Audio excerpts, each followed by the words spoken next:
Hello guys, welcome back to my YouTube channel SKM study a way of success. मैं हूं आपका educator Shivam Mishra और यहां पे लेके आए क्लास 12th हिंदी का। जी हां, ये पेपर है, इसमें मैं कुछ टॉपिक का सलूशन लेके आया हूं और जो शाम को आने वाला वीडियो है ना, उसमें मैं और जो अन्य बच्चे टॉपिक है उसका मैं सोल्यूशन करवा दूंगा। तो आप लोग बिल्कुल परेशान मत होइएगा, सारा का सारा आपको मिल ही जाएगा सोल्यूशन। मैं आपको एक एक करके दे दूंगा पेपर का। और मैं भी हो सकेगा जो 6 PM वाली आज क्लास रहेगी उसमें फुल पेपर सोल्यूशन होगा। और जो मैं पेपर बना रहा हूँ ना, आपके लिए बना रहा हूँ भाई साहब, इससे बाहर एक भी क्वेश्चन आने वाला बिल्कुल भी नहीं है। इसलिए आप सारे प्रश्नों को पढ़ के जाइएगा और 16 फरवरी को छाप कर आएगा। 16 फरवरी को क्या आएंगे? छाप कर आएंगे। जो आपका पूर्णांक रहने वाला है वो कुल 100 नंबर का क्या रहेगा? पूर्णांक रहेगा।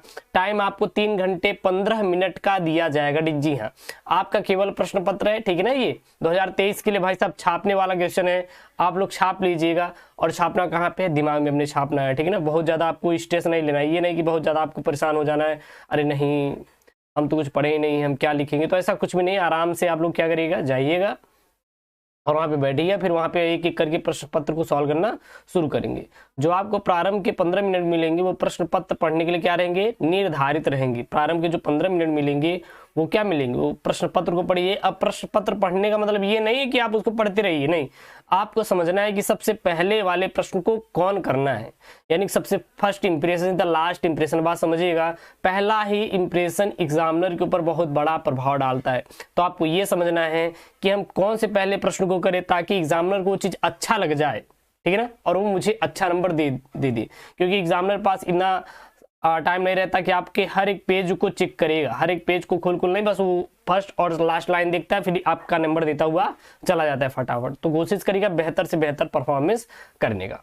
यहाँ पे हम लोग खंड क को शुरू करेंगे और खंड क के जो 2 टॉपिक मैं ले रहा हूँ, यहाँ पे 10 बहुविकल्पी हैं और आपके 2 महत्वपूर्ण पद्यांश है। 2 महत्वपूर्ण क्या है? आपके महत्वपूर्ण पद्यांश है। भाई साहब ये जो पद्यांश है ना, आप सॉरी पद्यांश नहीं, गद्यांश है। क्या है? गद्यांश है। ये गद्यांश को आप तैयार कर लीजिएगा और जो पेपर में आने वाले गद्यांश है मैं केवल उन्हीं को यहाँ पे सॉल्व कराने जा रहा हूँ। तो फिर ये वीडियो तो काफी इंपॉर्टेंट है ही आपको। और इसका जो पीडीएफ है मैं टेलीग्राम चैनल एसकेएम स्टडी भेज दूंगा। एसकेएम स्टडी टेलीग्राम का जो लिंक है वो डिस्क्रिप्शन बॉक्स के अंदर मिल जाएगा। कहाँ पे? In the description box given, जाके वहां से चेकआउट कर लीजिए। चलिए सबसे पहले हम लोग बहुविकल्पी प्रश्न सॉल्व करेंगे। बहुविकल्पी प्रश्न यहाँ पे है, बाण भट्ट की आत्मकथा के लेखक कौन है? भाई साहब बाण भट्ट की आत्मकथा के लेखक कौन है, आपको बताना है। तो सबसे पहले हम लोग देखते हैं कि बाण भट्ट की आत्मकथा के लेखक कौन है। तो बाण भट्ट की आत्मकथा के लेखक कौन है? महावीर प्रसाद द्विवेदी, सरदार पूर्ण सिंह, डॉक्टर वासुदेव अग्रवाल, हजारी प्रसाद। तो बाण भट्ट की जो आत्मकथा के प्यारे बच्चों लेखक हैं वो कौन है? तो यहाँ पे आप छाप लीजिए, बाण भट्ट की आत्मकथा के लेखक जो है वो है हजारी प्रसाद द्विवेदी। कौन है? हजारी प्रसाद द्विवेदी। ये किसके हैं? बाण भट्ट आत्मकथा के लेखक है। और अगर हम लोग हजारी प्रसाद द्विवेदी के अगर हम लोग अन्य उपन्यासों के नाम देखें, क्या है? अन्य उपन्यास, मतलब कि इसके अतिरिक्त कौन कौन से उपन्यास है तो आप याद कर लीजिए। सबसे पहला पुनर्नरवा। क्या है? पुनर्नरवा ये क्या है? उपन्यास है। दूसरा याद कर लीजिए, इंपॉर्टेंट है, अनाम दास का पोथा। क्या हो जाएगा? अनाम दास का पोथा। यह भी क्या है? आचार्य हजारी प्रसाद द्विवेदी का क्या है? उपन्यास है। तीसरा याद कर लीजिए, कौन सा है? चारुचंद्र लेख। क्या है? चारुचंद्र लेख। ये जो है इंपॉर्टेंट है, मैं इसको यहाँ पे डिस्कशन करवा दे रहा हूँ, मतलब आपको बता दे रहा हूँ। मैं बोला ना यार, जो मैं पढ़ाऊंगा एकदम मक्खन समझाएगा यार, बहुत ज्यादा आपको स्ट्रेस नहीं लेना है। बार बार पढ़ते पढ़ते आपको इतना ज्यादा याद हो जाएगा कि आप जब जाएंगे ना 16 फरवरी के दिन, तो भाई साहब छाप देंगे सारे प्रश्नों को। चिंता मत करिएगा, हर एक प्रश्न जितना इंपॉर्टेंट है उतनी ही वीडियो इंपॉर्टेंट है। इसलिए यार वीडियो को लाइक करिएगा। माफी चाहेंगे, थोड़ी सी गले में खराश है पढ़ाते तो इसके लिए माफी चाहेंगे। तो ये जो इंपॉर्टेंट है, सारे वीडियो इंपॉर्टेंट है, सारे क्वेश्चन इंपॉर्टेंट है यहाँ पे। तो बाण भट्ट की आत्मकथा के लेखक आचार्य हजारी प्रसाद द्विवेदी। अन्य उपन्यास कौन कौन से? पुनर्नरवा, अनामदास का पोथा, चारुचंद्र लेख अन्य उपन्यास है। उसके बाद यहाँ पे शिक्षा का उद्देश्य निबंध के लेखक है। शिक्षा का उद्देश्य निबंध के भाई साहब लेखक क्या है? छाप डालिए, बहुत ही इंपॉर्टेंट वाला क्वेश्चन, छाप डालिए। इसका क्वेश्चन का आंसर क्या हो जाएगा? शिक्षा का उद्देश्य निबंध के लेखक कौन है? ख का राइट आंसर क्या हो जाएगा? भारतेंदु हरिश्चंद्र, संपूर्णानंद, मोहन राकेश या राय कृष्णदास। तो शिक्षा का उद्देश्य के निबंध लेखक कौन है यहाँ पे? इसका ऑप्शन बी हो जाएगा संपूर्णानंद। कौन हो जाएगा? संपूर्णानंद। संपूर्णानंद क्या हो जाएगा आपका? संपूर्णानंद हो जाएगा। शिक्षा उद्देश्य के निबंध के लेखक कौन है? संपूर्णानंद जी हैं। ठीक है ना। और भारतेंदु ने कालचक्र नाम निबंध को लिखा था। भारतेंदु ने किसका नाम लिखा? भारतेंदु ने कौन से निबंध को लिखा था? तो कालचक्र। कालचक्र ये याद कर लीजिए। कालचक्र क्या है? कालचक्र क्या है? तो कालचक्र जो है यह है भारतेंदु हरिश्चंद्र का निबंध संग्रह। क्या है? भारतेंदु हरिश्चंद्र का निबंध। तो भारतेंदु हरिश्चंद्र का निबंध क्या है? नाम याद कर लीजिए। भारतेंदु हरिश्चंद्र का निबंध जो है वो है कालचक्र। ये किसका? ये भारतेंदु हरिश्चंद्र का निबंध है। शिक्षा का उद्देश्य निबंध के लेखक कौन है भाई साहब? संपूर्णानंद है। संपूर्णानंद कौन है? शिक्षा के उद्देश्य के निबंध के लेखक हैं। क्लियर है ना। उसके बाद यहाँ पे ग वाला क्वेश्चन। ग वाला क्वेश्चन क्या है? कवि वचन सुधा, कवि वचन सुधा पत्रिका के संपादक रहे हैं। कवि वचन जो सुधा है पत्रिका के संपादक रहे हैं। कवि वचन सुधा पत्रिका के संपादक कौन रहे भाई साहब? बहुत ही महत्वपूर्ण है। जब आप 16 फरवरी के दिन जाएंगे, 16 फरवरी के दिन जाएंगे, 14 फरवरी को नहीं जाना, 16 फरवरी के दिन जाना है। ठीक ना, क्योंकि 14 फरवरी को वैलेंटाइन डे है। आप लोग एंजॉय करिएगा, मतलब कि मजे लेंगे, घूमेंगे। आप लोग घूमेंगे कहाँ भाई साहब? पेपर में घूमना है, किताबों को खोल कर घूमना है। ठीक ना, बाहर नहीं घूमना, क्योंकि बाहर घूमना नहीं चाहिए। ठीक ना, तो आप लोग किताबों में घूमेंगे 14 तारीख को। ठीक ना, 14 तारीख जो वैलेंटाइन डे है, ये करंट अफेयर में सवाल पूछा जाता है। सोचिए, करंट अफेयर में भी पूछा जाता है। जो गवर्नमेंट एग्जाम होते हैं, गुरु लोग पढ़ाते हैं कि भाई साहब चलिए बताइए वैलेंटाइन डे कब मनाया जाता है? 14 फरवरी के दिन मनाया जाता है। 16 फरवरी को हमारा मनाया जाएगा क्या? बहुत ही अच्छा दिन है, बोर्ड का दिन। और हम लोग बोर्ड के दिन एक अच्छा परफॉर्मेंस करके आएंगे अपने एग्जाम में। टेंशन नहीं लेना, दबा के यार शेयर करना है। ये बताइए मेरा पढ़ाने का जो लहजा है कैसा, आप लोग बता दीजिएगा यार, क्योंकि मैं आपसे सीखता हूँ। ये चैनल आपका है, सब बाकी सब मोह माया में ज्यादा ध्यान नहीं देता। आपका चैनल है, आप लोग सपोर्ट करेंगे तो चलेगा। देखिए सीधी सी बात है। ठीक है ना। कवि वचन सुधा पत्रिका के संपादक रहे। कवि वचन सुधा पत्रिका के संपादक कौन रहे? यहाँ पे ग का आंसर देना है। यहाँ पे ग का आंसर क्या हो जाएगा? भारतेंदु हरिश्चंद्र। कौन है? भारतेंदु हरिश्चंद्र जो है ये है कौन है? तो ये है आपके हरिश्चंद्र जो है, ये है कवि वचन सुधा संपादक के लेखक है। और ये पत्रिका कब प्रकाशित हुई थी? तो ये जो पत्रिका है याद कर लीजिए 1867 में प्रकाशित हुई थी। कहां पर हुई थी? काशी में हुई थी। कहां पर हुई थी? काशी में हुई थी। तो कवि वचन सुधा पत्रिका के संपादक कौन है? भारतेंदु हरिश्चंद्र है। ये पत्रिका कब संपादित हुई थी? सर 1867 ईस्वी में। कहां पर? काशी में हुई थी। इतना क्लियर है। उसके बाद यहाँ पे च वाला क्वेश्चन क्या है? चंद्रगुप्त के नाटक हैं। चंद्रगुप्त के नाटक कौन से? राम कुमार वर्मा, लक्ष्मी नारायण मिश्र, जयशंकर प्रसाद, भारतेंदु हरिश्चंद्र। तो चंद्रगुप्त नाटक के लेखक कौन है आपको बताना है यहाँ पे? चंद्रगुप्त नाटक के लेखक कौन है? चंद्रगुप्त नाटक के जो लेखक है वो है जयशंकर प्रसाद। कौन सी है? जयशंकर प्रसाद। कौन है इसमें? जयशंकर प्रसाद। जयशंकर प्रसाद भाई साहब कौन है? जयशंकर प्रसाद जो है वो चंद्रगुप्त नाटक के लेखक है। चंद्रगुप्त नाटक के लेखक हैं। क्लियर है ना, ये याद रखिएगा।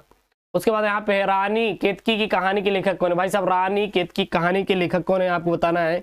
काफी इंपॉर्टेंट वाला प्रश्न है। रानी केतकी की कहानी के लेखक है इंसा अल्लाह खां। लिख लीजिए इंसा अल्लाह खां। कौन है?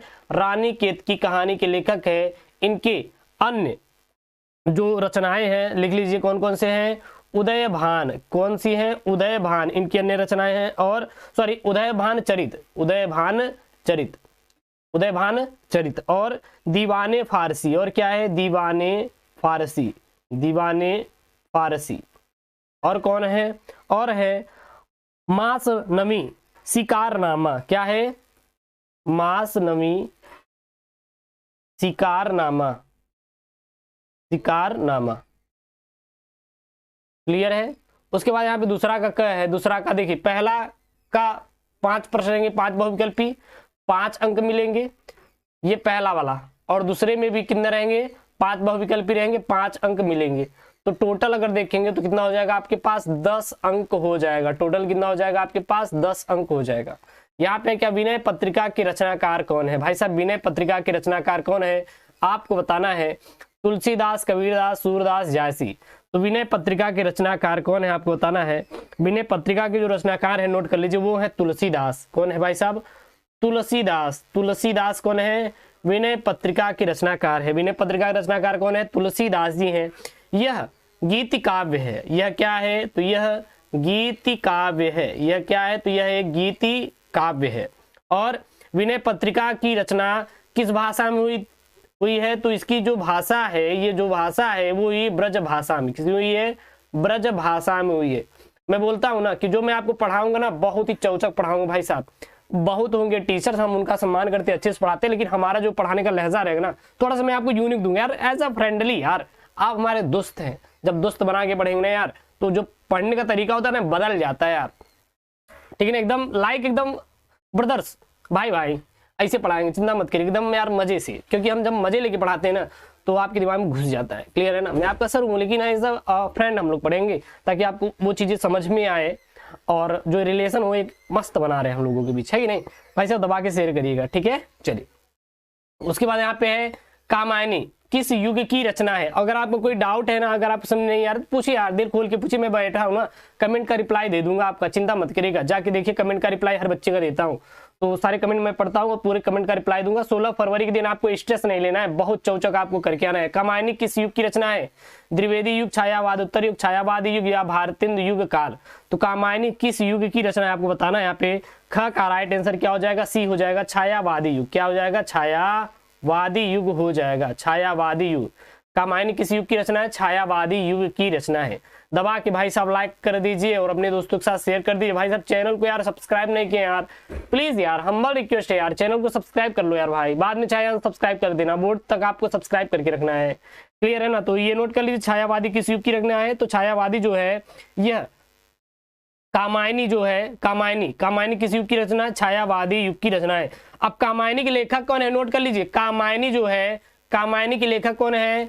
जयशंकर प्रसाद है। कौन है? जयशंकर प्रसाद है। जयशंकर प्रसाद कौन है? कामायनी के लेखक है। कामायनी किस युग की रचना है? छायावादी युग की रचना है। और कामायनी के लेखक कौन है? जयशंकर प्रसाद जी हैं। कौन है? जयशंकर प्रसाद जी हैं। उसके बाद यहाँ पे है निम्नलिखित में से छायावादोत्तर काल के कवि है। निम्नलिखित में से छायावादोत्तर काल के कवि कौन है? भारतेंदु हरिश्चंद्र, मैथिली शरण गुप्त, राम नरेश त्रिपाठी, शिव मंगल सिंह सुमन। तो छायावादोत्तर काल के कवि कौन से? इसमें से ग का राइट आंसर बताना है। छायावादोत्तर काल के जो कवि है शिव मंगल सिंह सुमन है। कौन है? शिव मंगल सिंह सुमन है। कौन है? शिव मंगल सिंह सुमन जी हैं। क्लियर है ना? ये कौन है? ये है छायावादोत्तर काल के लेखक है।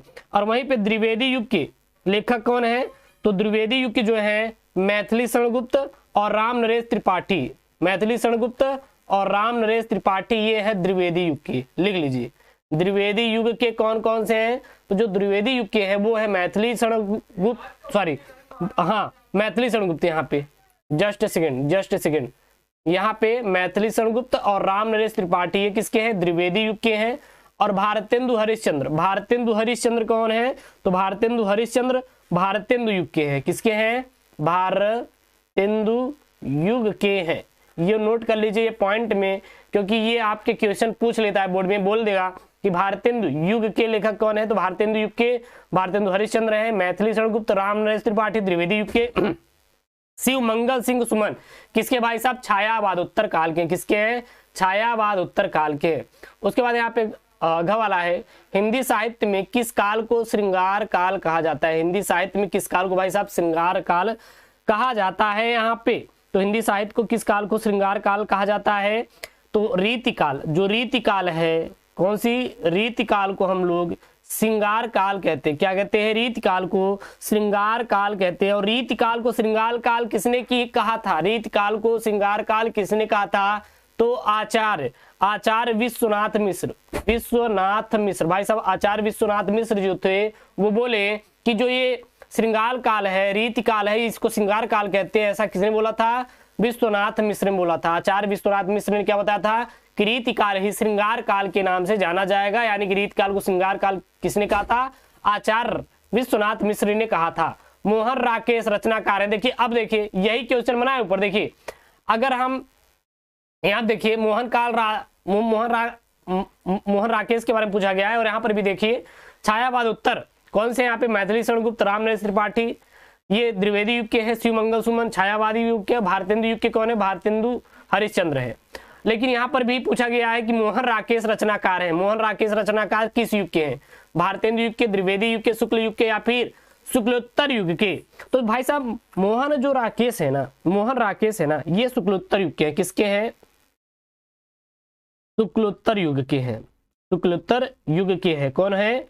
मोहन राकेश है। किसके हैं? शुक्लोत्तर युग के हैं। क्लियर है? अब मोहन राकेश की भाई साहब रचनाएं याद कर लीजिए, इनकी रचनाएं कौन कौन सी हैं, आपके बोर्ड में पूछ लिया जाएगा तो छाप कर आना है। मोहन राकेश 2.5 दिन का झोपड़ा, नहीं ये नहीं है, आषाढ़ का एक दिन। कौन सा है? आषाढ़ का एक दिन, आषाढ़ का एक दिन। और कौन सा है? लहरों के राजहंस, लहरों के राजहंस, लहरों के राजहंस। और आधे अधूरे, और आधे अधूरे इत्यादि जितने भी हैं, ये सभी सभी किसके हैं? मोहन राकेश के हैं। तो मोहन राकेश की अन्य रचनाएं क्या है? आषाढ़ का एक दिन, लहरों के राजहंस, आधे अधूरे। ये किसकी रचना है? मोहन राकेश के। मोहन राकेश किस युग के हैं भाई साहब? छाप कराएगा शुक्लोत्तर युग के हैं। किस युग के हैं मोहन राकेश? शुक्लोत्तर युग के हैं।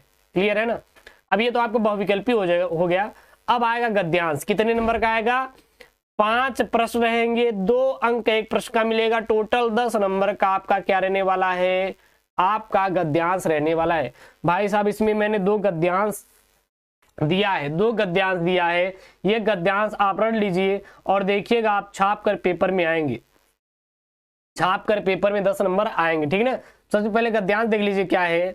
धरती माता की कोख में जो अमूल्य निधियां भरी हैं, जिनके कारण वह वसुंधरा कहलाती है, उससे कौन परिचित न होना चाहेगा?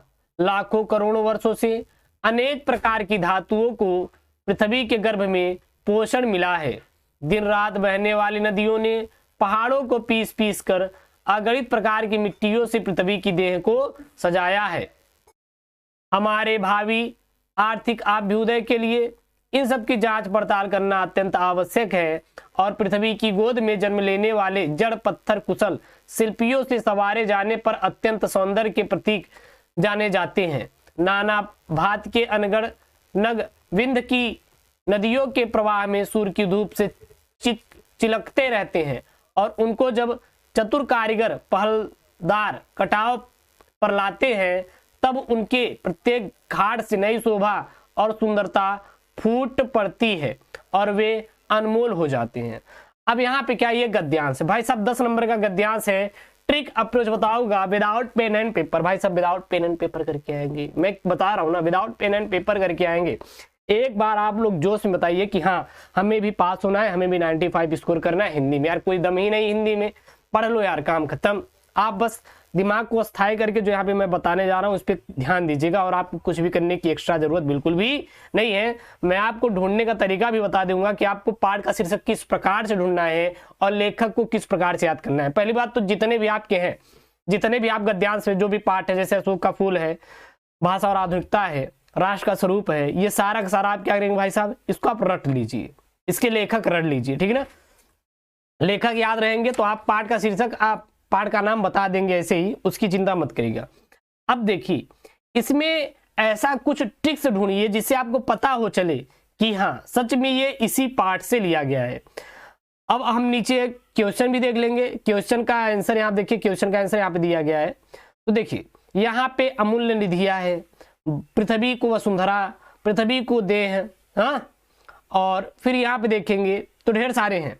अब देखिए जो राष्ट्र का स्वरूप है उसमें क्या बताया गया, हमारे भारत के बारे में बताया गया है, भारत में क्या क्या है, ठीक है ना, हमारे राष्ट्र में क्या क्या है, पूरे राष्ट्र का स्वरूप के बारे में वर्णन किया गया है।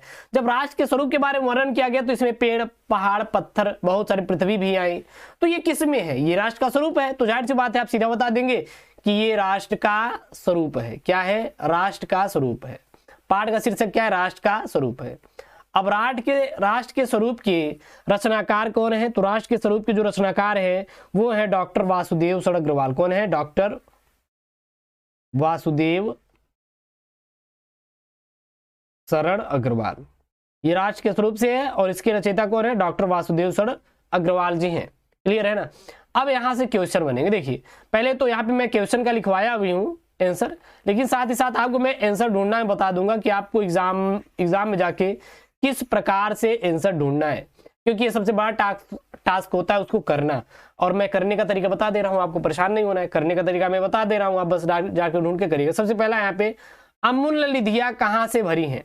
अगर मान लो यहाँ पे आपको नहीं याद है तो ऊपर देखिएगा, अमूल्य निधियां भरी हैं। अमूल्य निधियां भरी हैं, कहां से भरी हैं?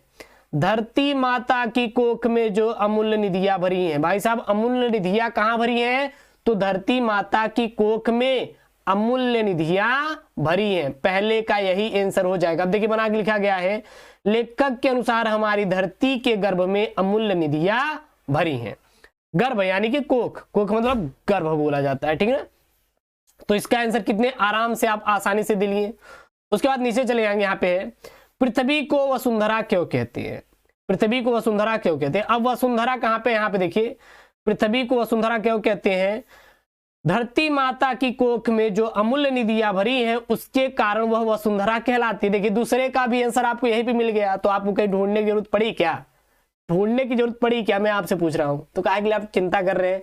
10 नंबर आपका ऐसे पक जाएगा, जरूरत नहीं है आपको बहुत ज्यादा परेशान होने की। तो इसको बना के लिख दीजिएगा। क्या लिख देंगे? पृथ्वी को वसुंधरा इसलिए कहा जाता है क्योंकि पृथ्वी अनेक प्रकार के मूल्यवान रत्नों को अपने अंदर धारण की हुई है। क्लियर है? उसके बाद पृथ्वी की देह को किसने सजाया है? तो ऊपर देख लीजिए, झांक लीजिए ऊपर। अब देह कहां पे आ रहा है? देह कहां पे आ रहा है? सजाने वाला चीज कहां पर आ रहा है?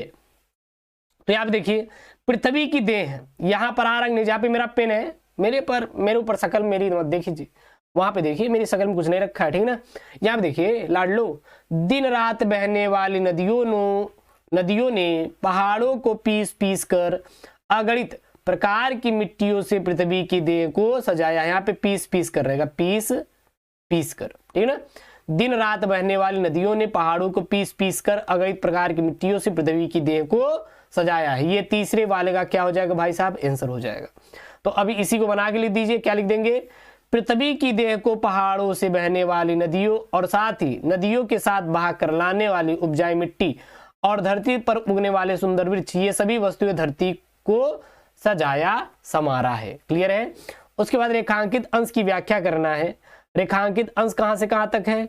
उनको जब चतुर कारीगर पहलदार कटाव पर लाते हैं तब उनके प्रत्येक घाट से नई शोभा और सुंदरता फूट पड़ती है और वे क्या हो जाते हैं? अनमोल हो जाते हैं। और वे क्या हो जाते हैं भाई साहब? अनमोल हो जाते हैं। अब देखिएगा, इसको आप लोग बढ़ा चढ़ा के लिखेंगे क्योंकि ये 2 नंबर का है, तो 2 नंबर का अगर आप इसको भी छाप देंगे तब भी एग्जामिनर 1 नंबर देगा। इसको बढ़ा चढ़ा के लिख देंगे तो आपको 2 नंबर मिल जाएगा।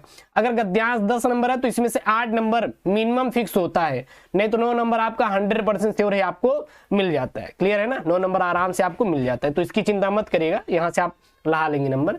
चलिए मैं इसको अच्छे से इसको डिस्क्राइब किया हूँ। देखिए क्या है यहाँ पे, लेखक के अनुसार जब इन पत्थरों को कुशल कारीगर काट कर उसमें विभिन्न प्रकार की उभार देकर किसी कृति की रचना करते हैं तो उसका प्रत्येक कटाव नए संदर्भ की परिभाषा करता है और इस सौंदर्य के कारण वह अनगढ़ बहुमूल्य पत्थर बहुमूल्य बन जाता है। क्लियर है?